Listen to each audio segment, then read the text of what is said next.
back, boxing fans. So I was listening to this interview with YSM Sports Media talking to Boots Ennis about the whole controversial situation that's obviously been going on that everybody's been talking about. And the problem with these young kids in sports is that they want all the money and all the accolades, but they don't want any of the criticism.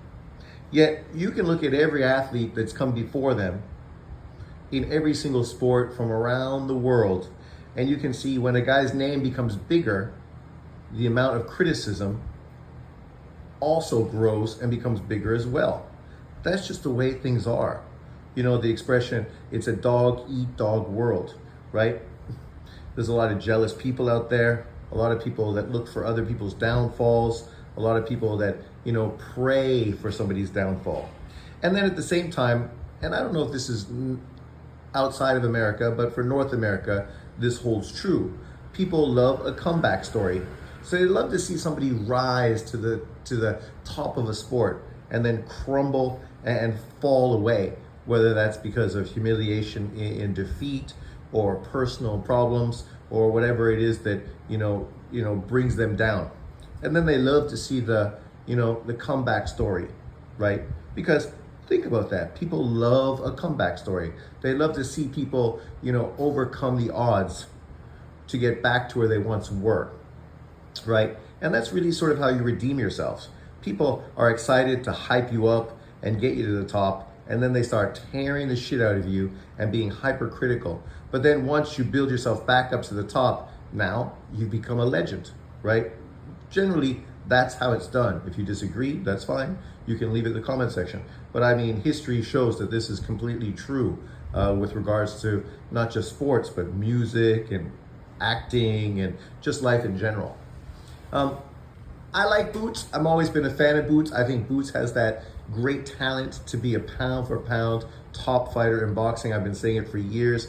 Him along with Shakur Stevenson. I've been hyping up both those guys. And to be fair, I'm not a big Shakur fan. I don't like the way he fights. But you got to give a guy praise when he has talent, even if he's not specifically the type of fighter you enjoy watching. Boots, on the other hand, was more of a boxer puncher, a guy that I'm geared and gravitated more to.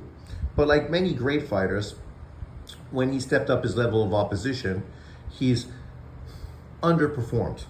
Not living up to the hype, not living up to the expectation, right? And to be fair, Boots has been getting a lot of hype, right? Just me saying that he's a perennial pound for pound fighter in the future. I don't say that because I'm trying to hype up a guy. I say it because that's my opinion and my perspective. Obviously, we know why he didn't get fights with Crawford and Spence, because they were chasing each other, right? But at that time, he could have been fighting the other top guys in the division as well. But unfortunately, when he was with the PBC, he wasn't really taking on great opponents. Now he's moved over to Matchroom, and the IBF mandated him to fight a guy he already faced. We're kind of stuck in this position where we want to see Boots do something special.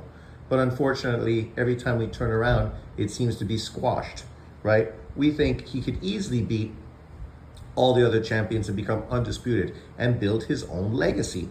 Sure, you can clout chase the guys that have name recognition and that are already pound for pound and chase after them. Sure, everybody does it. It's the norm. But, if you want to really build yourself up ground up, you do what great fighters in the past have done. You beat other world champions to unify titles to prove that you are the best fighter at 147, right? And then at that point, people will be naturally comparing you to Bud Crawford, a guy who also has been undisputed in the division. That comparison will just come naturally because you've accomplished something similar to him, right? You may not fight Crawford, but you don't have to worry about clout chasing him because people are naturally going to mention you with him anyways. Then you could move to 154. At that time, obviously, there's going to be a lot of big potential fights, maybe super fights for you at that division, right? That's what I've been saying. That's the way I was pushing. That's where I was rolling. I didn't feel it was necessary for Boots to move up to 154. But the problem was he couldn't get fights at 147. Stanionis and Howard both rejected offers from Eddie Hearn's Matchroom 4 unification fights. Mario Barros went to fight on Netflix and now is potentially going to fight Nigel Benn. So then you ask yourself, where does this leave Boots Ennis? It's okay you want to fight guys, but it doesn't mean you're going to get the fights. We saw that with Lomachenko at 130, where he wanted to fight all the other champions. I can't even say his name. Mexican fighter, Tank Davis, and others. But they didn't want him. At 126, he wanted to fight Leo Santa Cruz and the other champions. But they didn't want to fight him. So what did he end up doing? Moved to 135, where it was possible for him to fight other champions, 2 unified titles, right? And maybe that's the scenario right now for Boots. Maybe he needs to move up to 154 because that's where the potential fights are available to him, especially with the money from Turki Al Sheikh as well, right? Which potentially can help smooth the path to these big fights. So, I mean, if this is the route you need to go, there you go, right? The door's open for you. Sometimes you got to walk through it. And what emphasized this even more was post-fight in his disappointing performance against Chikatny, or however you say his name, Karen. Boot said that it just might be time for me to move to 154, alluding to the fact that he's struggling to make weight. It's not as easy. He's been a career 147-pound fighter. Now he's 27 years old. It just may be time to move up. You've grown out of the weight. Now you're just draining yourself down to have advantages. But, you know, is it really an advantage? He said that his performance wasn't great because he was at 147 and he would be better at 154. Boots Ennis said that. Not me, not pundits, not media, but literally Boots Ennis said this post-fight. So right there, you alluded to the fact that you're struggling to make weight. You know you'll be much better at the next weight class. You did say you would love to unify, but if the cards aren't on the table, the cards aren't on the table. And then they asked you, who would you like to fight at 154? You came out and said, any of the top guys. So lo and behold, a guy you've been tied together with almost your whole career, Virgil Ortiz, his team offers you $6 million to go to 154 to fight February 22nd on a super card. A card that, you know, historically, boxers would kill for the opportunity to be on these cards because they know it would build their name recognition globally like nothing else would. When you're on a card of this magnitude, all eyes are on you. Your name is being talked about all over the boxing world. I mean, with a fight this big, just casual sports fans are talking about you. This is mentioned on all the talk shows, all the sports shows, right? So this is great PR for a young up-and-coming fighter to just be involved with a card of this magnitude. And now you get the opportunity to fight a guy you've stated numerous times that you would jump at the chance to fight him. Your dad just came out literally that week and said that they would have no problem fighting him, right? Yet when you made the offer, now all of a sudden you're humming, you're hawing, you're backtracking, you're making excuses, you're looking for other things to try to justify why the fight's not getting made, right? Literally, Boots came out and said he didn't know anything about the negotiation. You didn't know anything about the negotiation, yet your father is your manager and your promoter is Eddie Hearn. And you know, you leave it to these people to set up your fights for you while you're in camp training with your father, who's your manager. So it's not like your father isn't telling you what's going on. He's your father. It's not like it's a manager that, you know, you don't necessarily see every day. Every day you're in camp, you see your manager, right? This is not like the majority of boxers, right, who maybe they see the manager once a week or they talk to him, you know, a little bit here and there. But literally, this is your dad. And then you come out and pull a David Benavidez and say, don't believe anything unless I say it. But you never say anything. Your team is the one that speaks for you. So now you're giving us mixed messages. The reality is you had the opportunity to fight Virgil Ortiz on the biggest fight card in boxing history. You could have been part of that card, right? And you could have made $6 million in the process.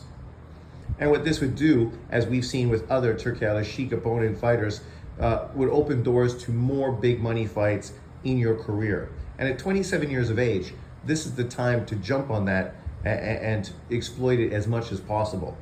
Over the next 3 years, you could build your legacy and make yourself a multiple millionaire in the process. So by the time you're 30 years old, you're already established, you're already wealthy, everything you've dreamed of doing, you've already accomplished, right? But you walk away from it, and now your next potential opponent is God knows who. We know that Stanionis is going to be fighting a matchroom opponent, his mandatory, which means that the possibility of fighting Stanionis maybe is finally opened. But when is that going to happen? This summer? So you're not going to fight until summertime? And as far as Howard, there's even speculation about them negotiating to potentially fight him, a top-ranked fighter. Okay, so let's say that's done. So maybe the earliest that fight can happen is maybe April or May, right? So not only have you missed time, and you're not going to make as much money fighting either one of those guys as you're going to make it fighting on a Saudi card. Like literally those guys were offered, I think, $1.4 million to fight him, which means if he's lucky, maybe he was going to walk away with 3 million. So half of what you're going to get to fight in Saudi Arabia, right? Half. And the difference is the level of opponent as well. I know people will say, well, Howard and Stanionis are both world champions. Virgil Ortiz has never been a world champion. That don't mean shit. Everybody knows Virgil Ortiz is a far bigger name in boxing than either one of those two guys. Literally, people capping for fucking Howard don't even mention Stanionis. So, I mean, we know why they talk about Howard and they don't talk about Stanionis. It's nothing to do with them being world champions. It's all race politics, right? Because if you're so interested in champions, you talk about Barrios, Stanionis, and Howard, as opposed to just focusing on one of them. As far as Virgil Ortiz, he is bigger. This is a guy who's been tied together with Tim Tszyu, tied together with Bud Crawford, tied together with Errol Spence, right? Whether he fought these fighters or not, he's consistently had his name resonate with these fighters in possible mega matches. And you know, the way Turkey's running things, you could see that the winner of Virgil Ortiz versus Boots Ennis is a very big possible opponent for Bud Crawford later in 2025. We know from Turkey, Crawford has a bit of an injury, so he's not going to fight until later on in the year, which perfect for the winner of this fight. You fight in February, the winner of that ends up fighting Bud in June on what is a mega card and a mega fight, a career-defining opportunity. But we're going to come up with excuses and say, oh, well, he still wants to unify. Imagine if Lomachenko would have stayed at 130 and said that he still wanted to unify and fought lesser opponents than people were excited to see him fight, the criticism he would have got to do that, as opposed to just moving up to 135 and take on the Ring Magazine champion, which is what he did by fighting Linares. He was criticized and ripped for fighting Linares, even though Linares was on a 6-fight title unification streak, was the Ring Magazine #1 fighter at 135 pounds. But he was still criticized for fighting that guy, right? As opposed to fighting a bunch of Joe Schmoes at 130, because none of the world champions were eager to actually unify against him. And that's the situation that Boots finds himself. He's in a weight class where we would love to see him fight those guys. Don't get me wrong, I've stated this time and time and time again. But if the opportunity to go to 154 is there to make big life-changing money, you should have jumped at the chance, not come out with excuses and try to, deflect and, move in different directions. They talked about how, he wants to keep his IBF title. Yeah, you going up to fight Ortiz at 154 has no bearing on you being a 147-pound IBF world champion. You literally just fought your mandatory. So they have no onus on you at all. They have not going to pressure you, as long as when they tell you to fight your mandatory in 2025, you jump at the chance to do it. In the meantime, you're open. You could easily go to 154, make $6 million to fight Virgil Ortiz, and get a real defining name on your resume. When your name was mentioned with Virgil Ortiz, you just have to look at social media and the way it exploded and the way you really were trending hard based on that fight. That's the only thing you need to know. Because whenever you're mentioned with Howard or Stanionis or Mario Barrios, you're not trending at all. Literally, not trending at all. But when it was released that you were going to be fighting Virgil Ortiz on February 22nd on a supercard in Saudi Arabia, you were trending. You were trending more than Beterbiev and Bivol. You were trending more than Daniel Dubois versus Joseph Parker. You were trending more than Shakur Stevenson versus Schofield, even though that one got quite a bit of push as well. But like literally the two American cards were the most highly talked about fights on the Saudi Arabian card. And if you're so removed from reality that you can't see the buzz because of this fight, I don't know what to tell you. Because don't be surprised that the next person you fight, nobody's literally going to give a fuck about it. Because who's it going to be? If it's not a unification fight, you're going to look bad. Literally.